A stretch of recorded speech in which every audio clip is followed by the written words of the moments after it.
Hi everyone, welcome back to my channel. I haven't been here in a minute, but here I am. Well, I've been away on a business training and I have learned so many things that I want to teach you guys about. I'm going to share with you in the next coming videos. My business has been quite busy. I've been developing the business. I've been working on the business instead of just working in the business, which I'm excited about. It's been a challenge, but I am very excited about it. So in today's video, we are going to talk about things that you need to invest in your business and things that are not that important, especially in the first year of business. I'm going to be speaking from the mistakes that I have made that I hope you do not make. Now, this light is bright in my eyes, so I'm gonna put on my glasses. So I'm back and the light is less harsh now. So let's talk about the things that you need to invest in. And now this actually comes from a question from TikTok. Somebody asked me, like, what do I think about the women's events and women empowerment event and networking events? And I have a few pointers on that, but one of the main things that I speak about is the fact that you should know where you are in business. You should know the season that you are in business. You can't pay for a women empowerment event for 2,000 Rand and you don't have customers. You don't have enough customers. So you need to know where you are in order to be able to invest wisely and invest in something that will bring return on investment. I'm sorry if you hear noise, they are working on the other side. But you need to invest your money. It's very crucial. Otherwise, you are going to suffer in your business. So let's start with things that you need to invest in, whether you are in product business or service business. I'm going to try and cover the important parts that tell you where you can put your resources in order to get a better return on investment in the first year of business. It could be the first year, it could be the first 2 years. But let's get into it and welcome back.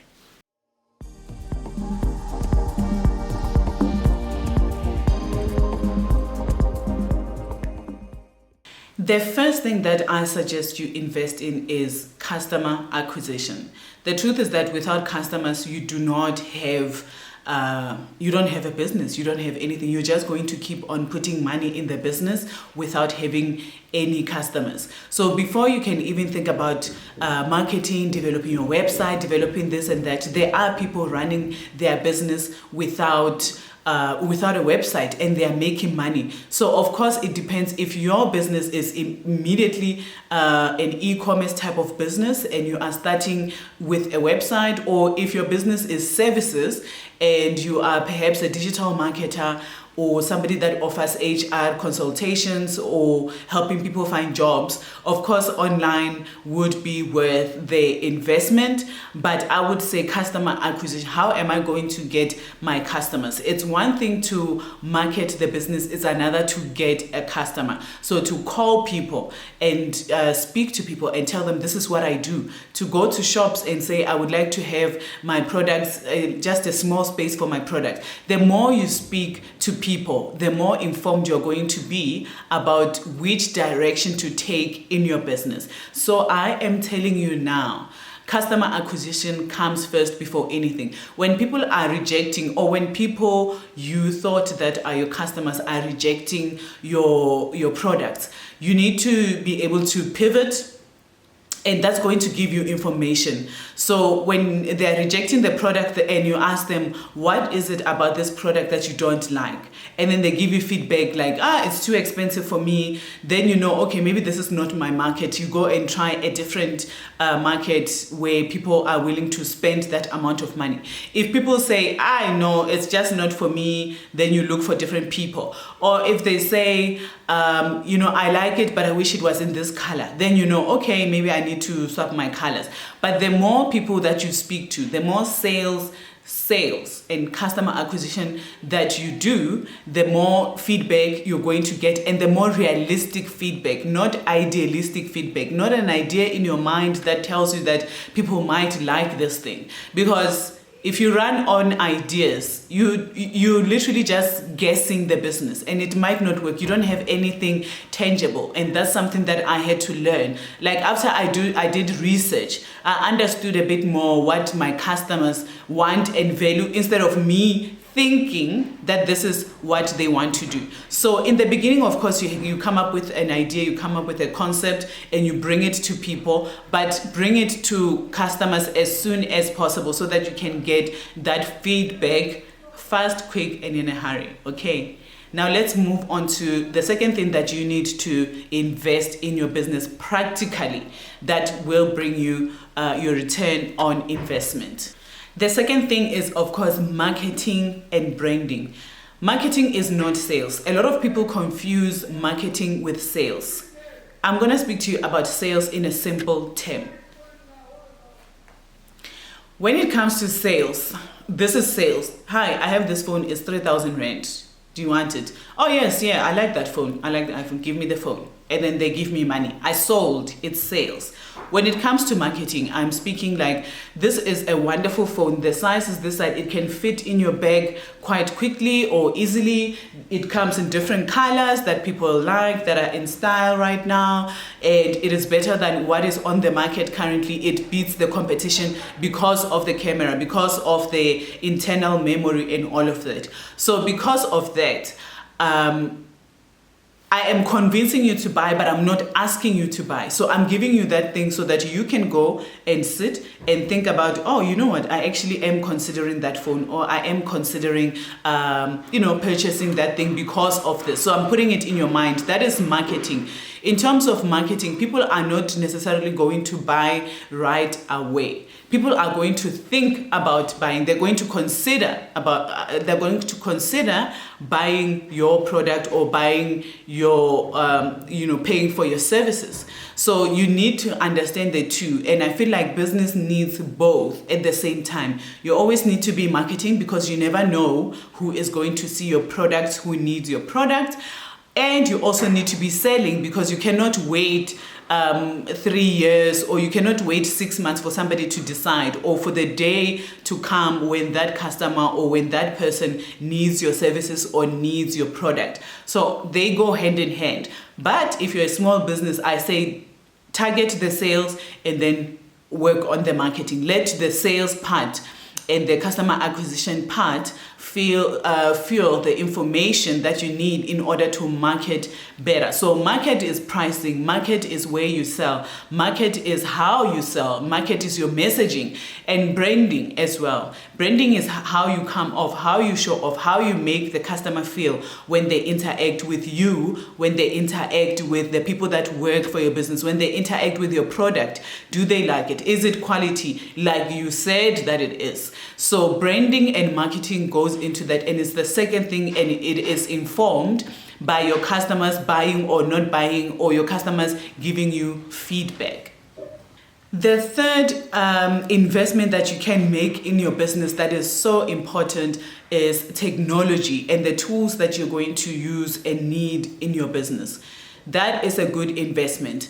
I initially was not looking at my books, to be quite honest. The business books, I was not looking at it so much. I just knew, okay, this is roughly how much I made, and I got that from the statement that the banks sent me, and that is why it's also important to have a separate account for your business.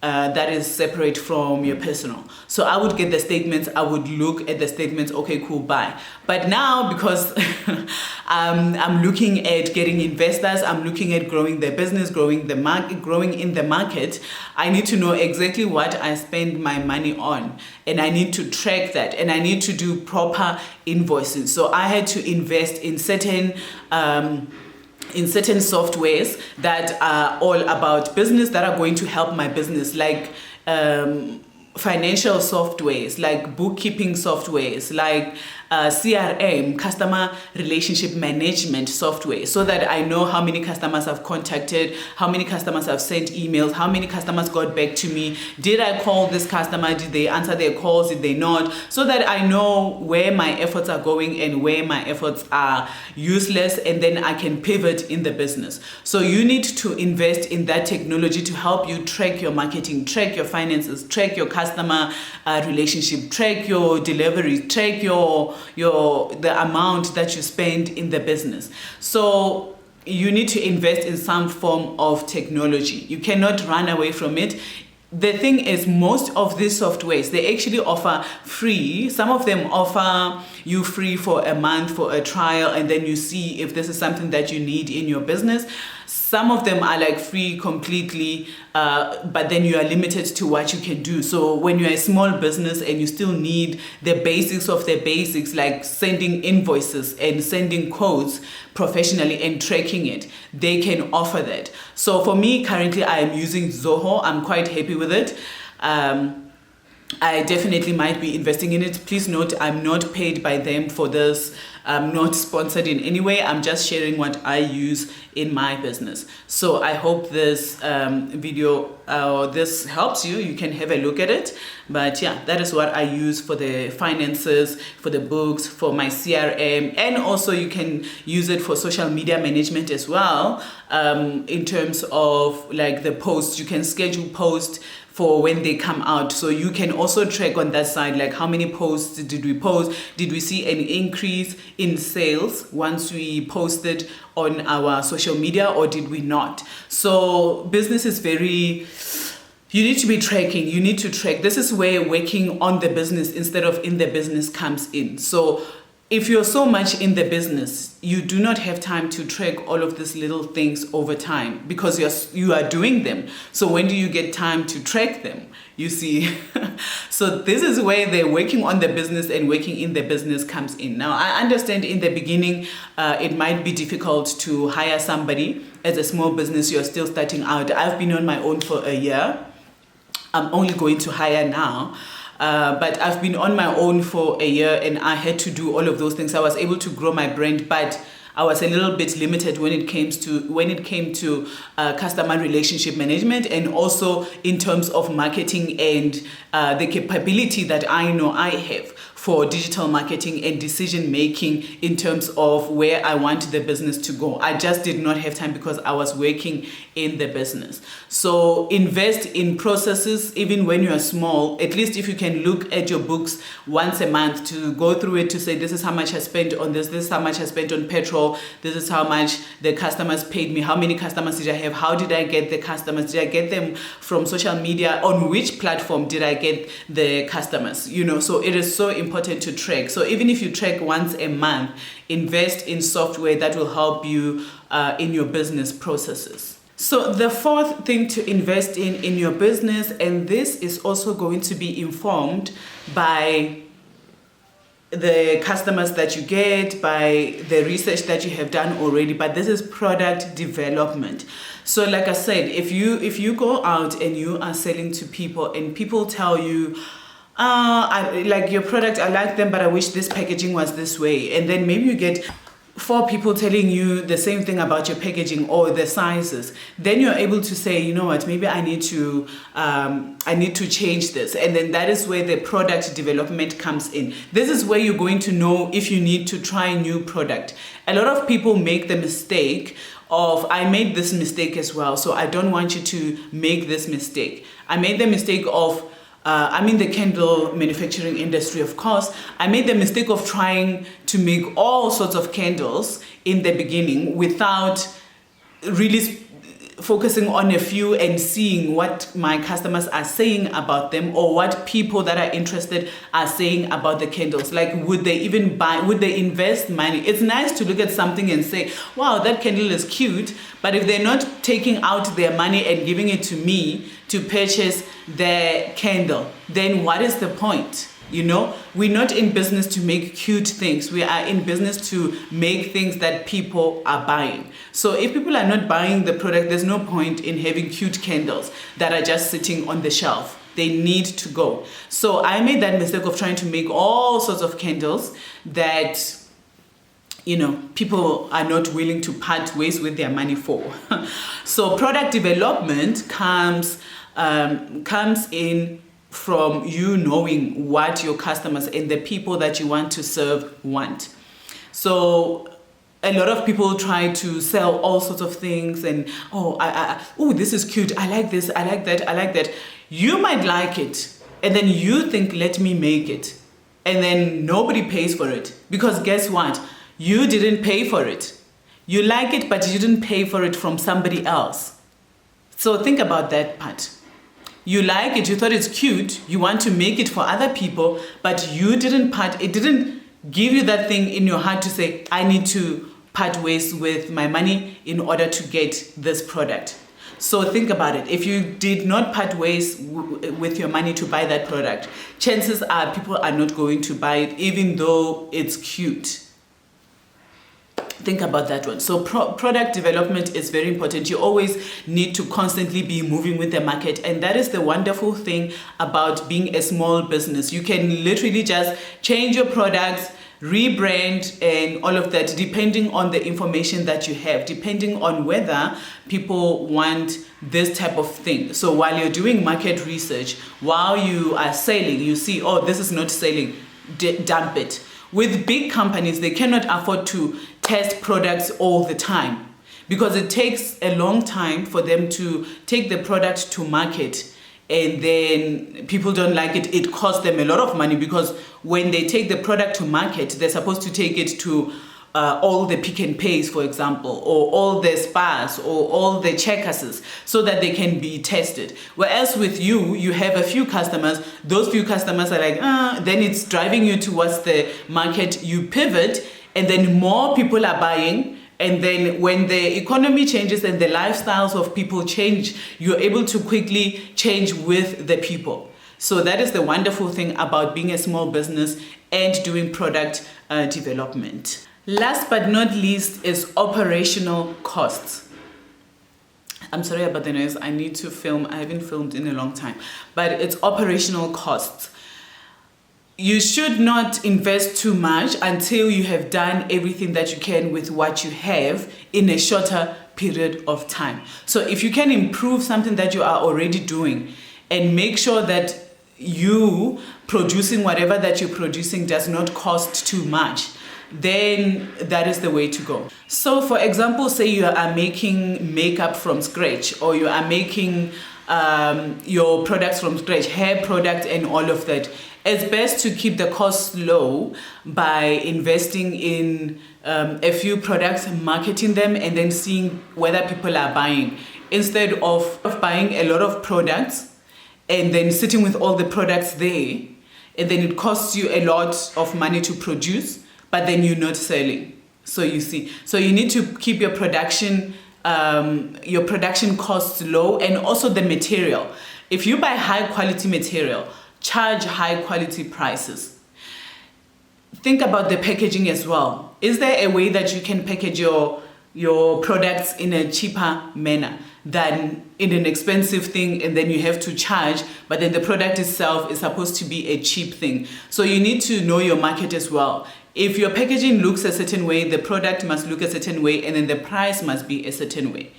If the price is a bit low, we're not expecting the packaging to look like it's Louis Vuitton packaging. It comes inside this beautiful box, and that is the mistake that some small businesses make. They want cute packaging, but are people in that market and the customers, the target customers that you have, are they willing to pay a higher price for that specific thing?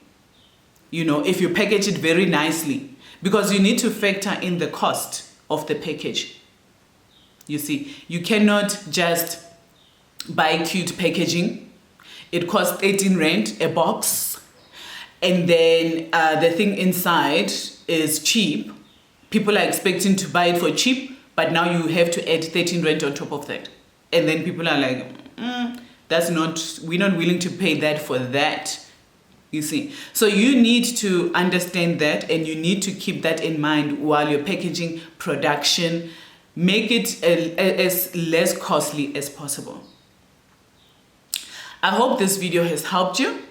I'm going to see you in the next video, and I haven't talked about marketing tactics that work and marketing tactics that do not work in a while, because like I said, I've been so busy with business. And then we are going to discuss how to grow as a person in business, because I feel like a lot of people are struggling to find their voice, struggling to find themselves, struggling to find their place in the market. Because the thing is, when you are not okay as a business owner, your business is not going to be okay. your business is going to suffer. When emotionally, mentally, spiritually, you're not in a good place, your business is going to suffer. So we are going to talk about things that you need to avoid and things that you need to do in order to get yourself together so that your business is together as well. And we are going to talk about marketing that you can implement. Implementation is better than having ideas and thoughts, Things that you can implement, marketing that you can implement in your business in order to grow your customer list, in order to grow that customer acquisition. I cannot wait to see you in the next video. Thank you for joining me and see you in the next one. Bye.